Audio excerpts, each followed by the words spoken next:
भारत की विरासत को विश्व के पटल पर दर्शित करने वाले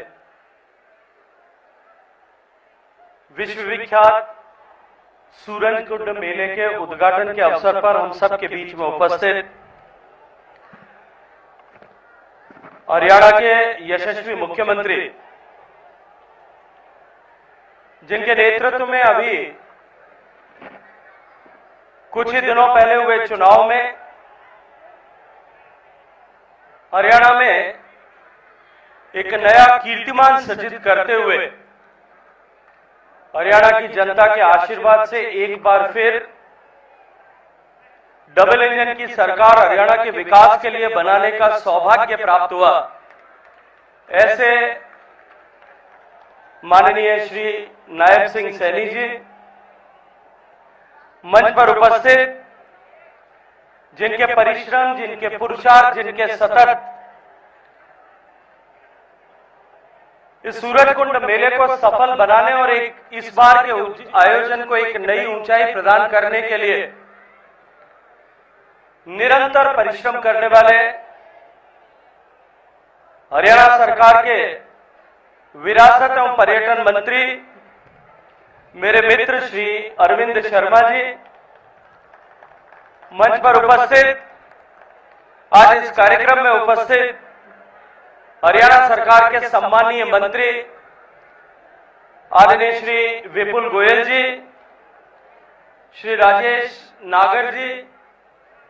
आदरणीय श्री कृष्ण बेदी जी, खेल मंत्री और असीम ऊर्जा के धनी श्री गौरव गौतम जी, कार्यक्रम में उपस्थित संसद में हमारी साथी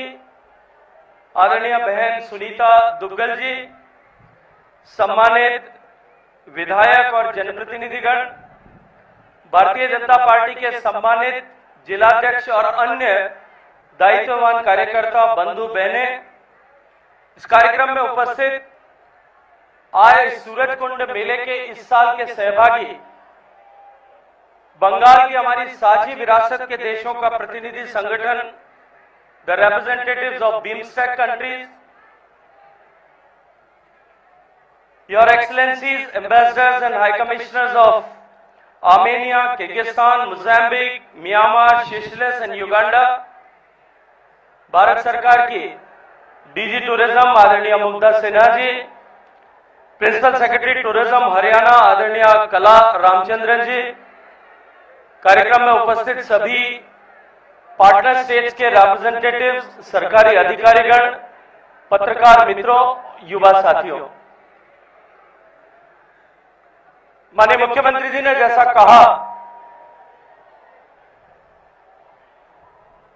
कि आज के दिन भारत दो बड़ी ऐतिहासिक आयोजनों का और उन आयोजनों के माध्यम से विश्व का ध्यान अपनी ओर आकृष्ट करने का काम कर रहा है। एक तरफ पिछले हजारों साल से भारत को एकता के स्वरूप में बांधने और ऐसे हर एक उस व्यक्ति और इतिहासकार को जवाब देने जिन्होंने कहीं सोची समझी रणनीति के तहत कि भारत कभी अंग्रेजों के आने से पहले कभी एक राष्ट्र के स्वरूप में नहीं था, वह विभिन्न साम्राज्यों, छोटे छोटी शासन व्यवस्थाओं में बंटा हुआ एक ऐसा अलग अलग खंडों वाला समूह मात्र था।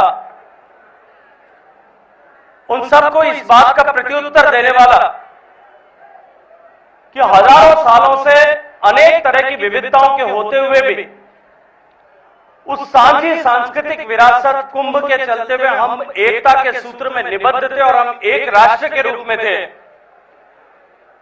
ऐसे विश्व के सबसे बड़े सांस्कृतिक आयोजन जो भारत की आस्था के नए अध्याय लिखता है, उसके साथ साथ में भारत को सामाजिक समरसता और एकता के सूत्र में निबद्ध करता है, ऐसा महाकुंभ का आयोजन हो रहा है। वहीं दूसरी तरफ सूरजकुंड की इस ऐतिहासिक धरती पर आज कला और संस्कृति का ये उत्सव, एकता और रचनात्मकता का ये प्रतीक, भारत की सांझी कलात्मक विरासत का प्रदर्शन करने वाला, उसे विश्व के पटल पर ले जाने वाला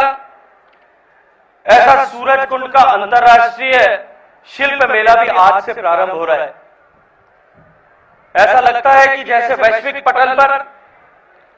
और विश्व के सांस्कृतिक पटल पर सूरज और चांद दोनों एक साथ आज अवतरित होकर के हम सबके सामने आए हैं।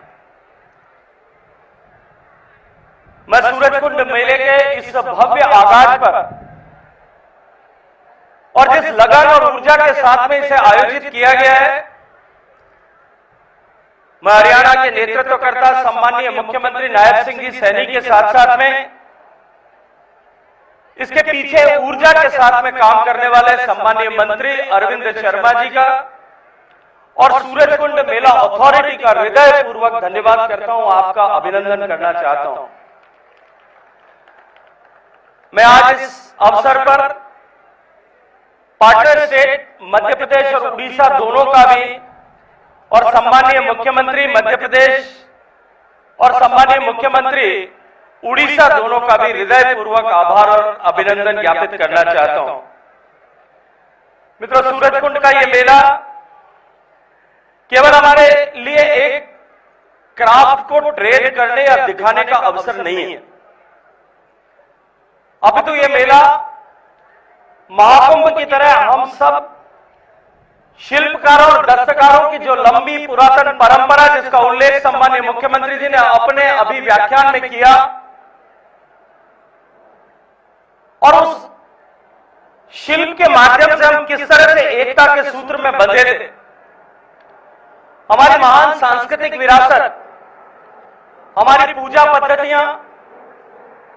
हमारे वेद, हमारे उपनिषद, हमारे पुराण, हमारे महाकाव्य, इन सब ने किस तरह से भारत को एकता के सूत्र में बांधा था, उस सब का एक प्रदर्शन भी है। ये एक ऐसा अवसर है जब सम्माननीय प्रधानमंत्री जी के नेतृत्व में जिस एक भारत श्रेष्ठ भारत की हम बात करते हैं, उसकी एकता और श्रेष्ठता का संदेश इस कला के माध्यम से, इस सूरजकुंड फेस्टिवल के माध्यम से हम विश्व के पटल पर एक बार फिर 38वीं बार दिखाने के लिए आज से इस यात्रा का प्रारंभ कर रहे हैं। मित्रों, पूरे विश्व भर में आज कल्चरल क्रिएटिव इकोनॉमी ने एक नई फॉर्मल इकोनॉमी के रूप में अपनी पहचान बनाई है। दुनिया के विभिन्न देशों ने कल्चर क्रिएटिव इकोनॉमी को एक फॉर्मल इकोनॉमी के एक अंग के रूप में मान्यता प्रदान की और उसे एक नया नॉमेनक्लेचर, एक नया नामकरण ऑरेंज इकोनॉमी के रूप में दिया है। और जब इस इकोनॉमी को फॉर्मल इकोनॉमी का अंग विश्व में बनाया जा रहा है, ऐसे महत्वपूर्ण समय में यह भारत के लिए, हम सब भारतीयों के लिए, भारत के शिल्पकारों के लिए, भारत के दस्तकारों के लिए, हमारे हुनरमंदों के लिए एक ऐसा सौभाग्यपूर्ण अवसर आया है जब एक तरफ विश्व में शिल्प कला और कला के साथ में व्यापार और व्यवसाय, उस अर्थव्यवस्था को पहचान मिल रही है, वहीं दूसरी तरफ सम्माननीय प्रधानमंत्री नरेंद्र मोदी जी के नेतृत्व में जिस तरह से भारत ने पिछले 10 साल में प्रगति की है और जिस गति के साथ में प्रगति की है, उसके चलते हुए भारत की एक नई पहचान पूरे विश्व भर में सृजित हो रही है। भारत जो सदियों सदियों पहले, हजार वर्ष पूर्व, सम्माननीय मुख्यमंत्री जी अभी ढाका की मलमल से लेकर के और यहां आपके पड़ोस में महरौली में जो लौह स्तंभ खड़ा है, उसकी मेटलर्जी के बारे में बात कर रहे, वो कोणार्क के शिल्प से लेकर के खजुराहो के हस्तशिल्प तक की बात कर रहे थे। आज विश्व के पटल पर जो सदियों पहले जो भारत को जानने का आकर्षण था, भारत की ज्ञान, भारत की बौद्धिक संपदा, भारत का विज्ञान, भारत की एस्ट्रोनॉमी, भारत की जूलॉजी, भारत की लाइफ साइंसेज, भारत की कृषि पद्धति, भारत की जीवन परंपरा, इन सब को जानने के कौतूहल को लेकर के विश्व भर से जो लोग भारत में आते थे, और जिनके पदचिन्ह और पदचाप आज देश के अनेक इतिहास के ग्रंथों में छपे हुए हैं। लेकिन कालांतर में गुलामी के उस लंबे कालखंड जब हमने अपनी विरासत पर जो है गर्व करना बंद किया और धीरे धीरे एक अंधियारी रात्रि के आगोश में जब भारत की कला, संस्कृति और व्यक्ति का, सामान्य मानवी का स्वाभिमान आ गया था, आज पिछले 10 साल में एक नए सूर्य का उदय हुआ है। भारत की नई पहचान विश्व भर में सृजित हो रही है और भारत एक बार फिर विश्व के लिए कौतूहल का केंद्र बन रहा है, आकर्षण का केंद्र बन रहा है। मित्रों, विश्व की इस भौतिकवादी दुनिया में यह निर्विवाद सत्य है। हम थे गांव से लेकर के दुनिया में अपने जीवन में अनेक बार उस विषय का अनुभव करते हैं। कोई भी कमजोर है, कोई भी गरीब है, वो करुणा का पात्र हो सकता है, वो संवेदनाओं का अधिकारी हो सकता है, लेकिन उसकी किसी परंपरा, उसके किसी विषय पर कोई अपने साथ में रखने या संजोने में गर्व महसूस नहीं करता। भारत जिसकी पहचान पूरे विश्व भर में आज से 10-15 साल पहले तक एक गरीब देश के रूप में थी, एक पिछड़े हुए देश के रूप में थी, आज वो पहचान बदल करके जब भारत की पहचान विश्व में सबसे तेजी से बढ़ती हुई अर्थव्यवस्था वाले देश, सबसे तेजी से बढ़ने वाले तकनीकी के क्षेत्र में बढ़ने वाले देश के रूप में सृजित हो रही है। भारत की पहचान जीवन और समाज के हर एक परिप्रेक्ष्य में, जहां नए कीर्तिमान माननीय प्रधानमंत्री जी के नेतृत्व में भारत के 140 करोड़ लोगों की ताकत के साथ में सृजित हो रहे हैं, भारत की जो नई पहचान पूरे विश्व भर के पटल में रची जा रही है,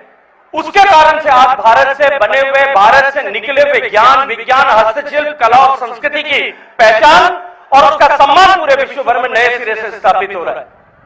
आज भारत के संस्कृत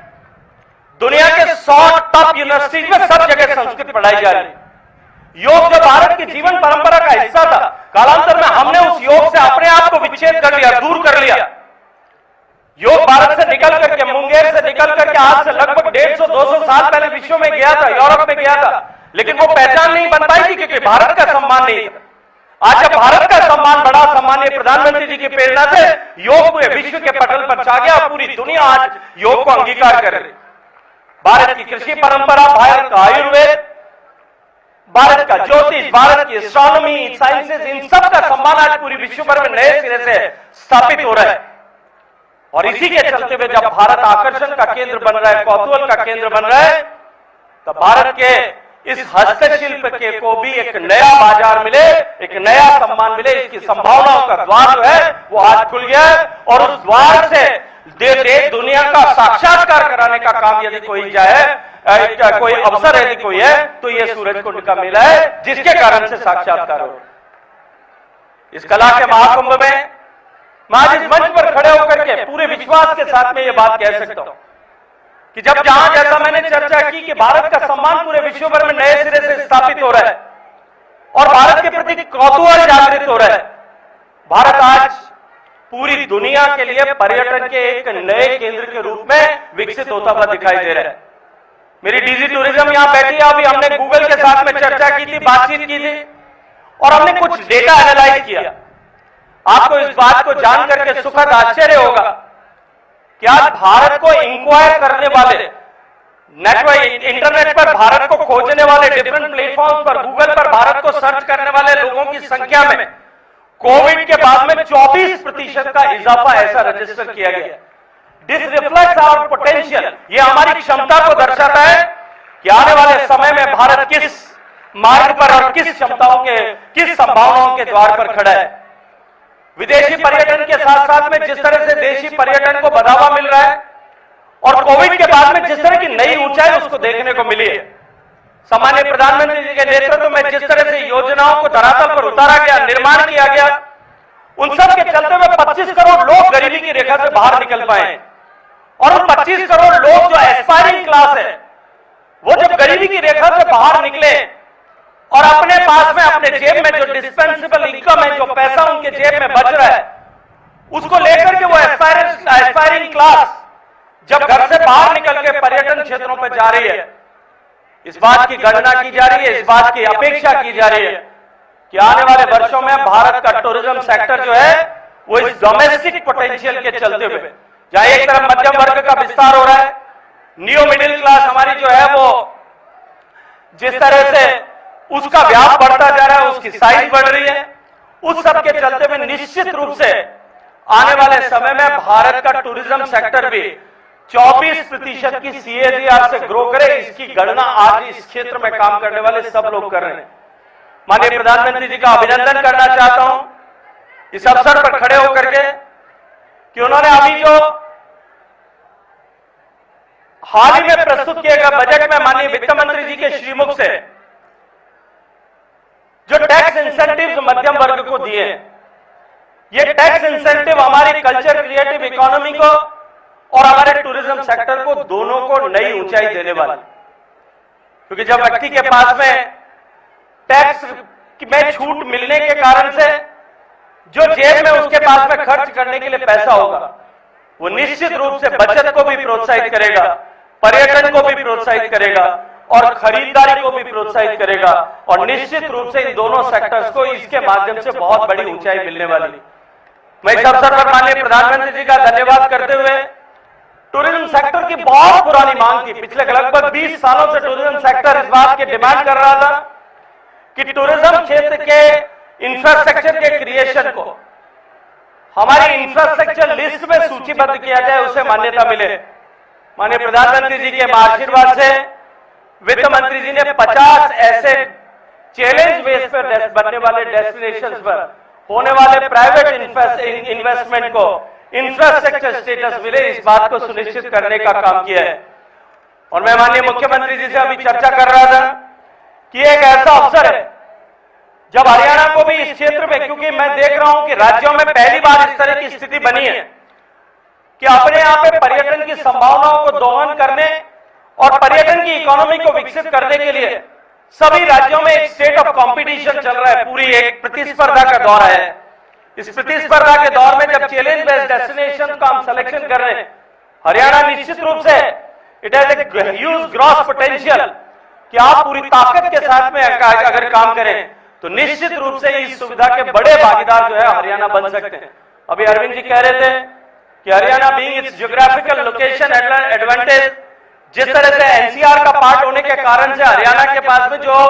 एक सुविधा, एक एज है, उसके चलते हुए हरियाणा माइस टूरिज्म का भी बहुत बड़ा सेंटर बन सकता है। और माइस टूरिज्म जो आज दुनिया में एक नया टूरिज्म वर्टिकल के रूप में, एक बड़े वर्टिकल के रूप में खड़ा हो गया है। यूरोप के बहुत सारे छोटे छोटे ऐसे देश हैं जिन्होंने MICE tourism, marriage, incentives, conferences and events, इन सब के आधार पर अपनी इकोनॉमी को नए सिरे से खड़ा कर लिया है। हरियाणा ऐसा प्रदेश है जिसमें इतिहास के साथ साथ में इसकी ज्योग्राफिकल लोकेशनल एडवांटेज के चलते हुए यहाँ माइस टूरिज्म की अपार संभावना है, उसके दोहन के लिए भी हरियाणा को काम करने की आवश्यकता है। मैं आज इस अवसर पर एक बार फिर सम्माननीय मुख्यमंत्री जी को बधाई देते हुए जितने सारे युवा साथी यहाँ बैठे इन सब से भी चर्चा करना चाहता हूं। मित्रों, आप सब लोग सौभाग्यशाली कि आप सब लोगों को एक ऐसे समय में जन्म लेने का, काम करने का, आगे बढ़ने का अवसर मिला है जब भारत की पहचान बदल रही है और आने वाले समय में 25 साल में भारत विकसित होने की दिशा में जा रहा है। यह अवश्यभावी आज इस रास्ते पर भारत चल पड़ा है। निश्चित रूप से आने वाले 25 साल में भारत जो है वो विकसित हो जाएगा, ये अवश्यभावी है, इट्स इनएविटेबल नाउ। और जब भारत विकसित होगा तो आपकी पीढ़ी सर्वाधिक सौभाग्यशाली पीढ़ी होगी, क्योंकि वो इस बात पर गर्व कर सकेगी कि इस भारत को विकसित करने में हम लोगों ने योगदान किया था, हम इस भारत के विकसित करने के रचयिता हैं, और साथ साथ में विकसित भारत में रहने का सौभाग्य भी आपको प्राप्त होगा। इस सौभाग्यशाली पीढ़ी को ऐसे अवसर पर कि हम अपने आप का विकास इस तरह से करें, हम अपने आप को इस तरह से आगे बढ़ाएं कि आने वाले समय में लोग इस बात पर गर्व कर सकें कि ये पीढ़ी थी जिस सुयोग्य पीढ़ी ने माननीय प्रधानमंत्री जी के सपने को साकार करते हुए भारत को तमाम कमियों को पूरा करके भारत को विकसित बनाने का सौभाग्य प्रदान किया है। मैं आप सबको बहुत सारी शुभकामनाएं देते हुए ये सूरजकुंड का ऐतिहासिक मेला विश्व के पटल पर जाए, उसके लिए डिजिटल मार्केटिंग के लिए कुछ हमको निश्चित रूप से कुछ इनिशिएटिव लेने की आवश्यकता है। मैं माननीय सेक्रेटरी साहब यहाँ बैठे हैं, उनसे कहूंगा कि मुग्धा जी के पास में पूरे देश के जो है और दुनिया भर के इन्फ्लुएंसर्स की सूची और यूट्यूबर्स की सूची उपलब्ध है। अभी हमने कुंभ को भी विश्व के पटल पर ले जाने के लिए उनको आमंत्रित करके नियोजित तरीके से अपने यहाँ पर बुलाया। ऐसे फोटोग्राफर्स, ऐसे ब्लॉग राइटर्स, ऐसे इन्फ्लुएंसर्स, ऐसे यूट्यूबर, इन सबको हम अपने यहाँ पर इस सूरजकुंड के मेले में आगे 15 दिन में उनको आमंत्रित करके, निमंत्रित करके बुलाएं, उनको सुविधा प्रदान करें। And let them give them an opportunity to witness this। इसको वो देखें और अपने जो है प्लेटफॉर्म पर अपने तरह से, अपने दृष्टिकोण से उसको लिखें। और मैं ये मानता हूं कि इस डिजिटल मार्केटिंग के माध्यम से हम इस जो है सूरजकुंड के इस मेले को और साथ साथ में भारत की इस सुदीर्घ कला परंपरा को विश्व के पटल पर ले जा करके न केवल हमारे कलाकारों, हमारे दस्तकारों, हमारे हुनरमंदों का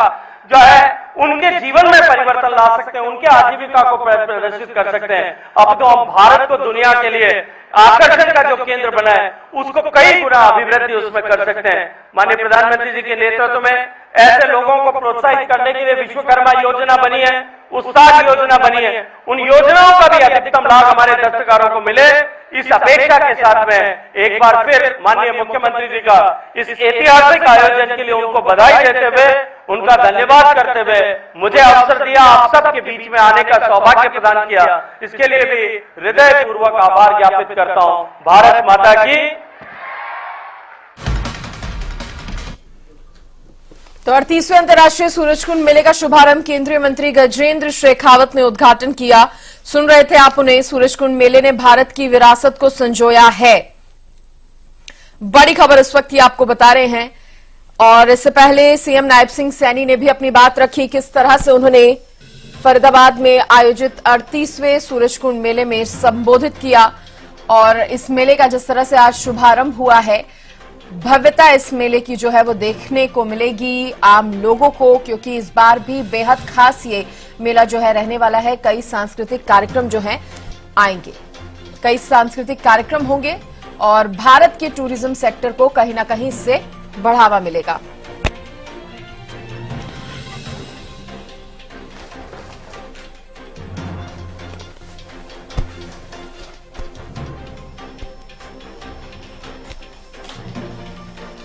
नहीं,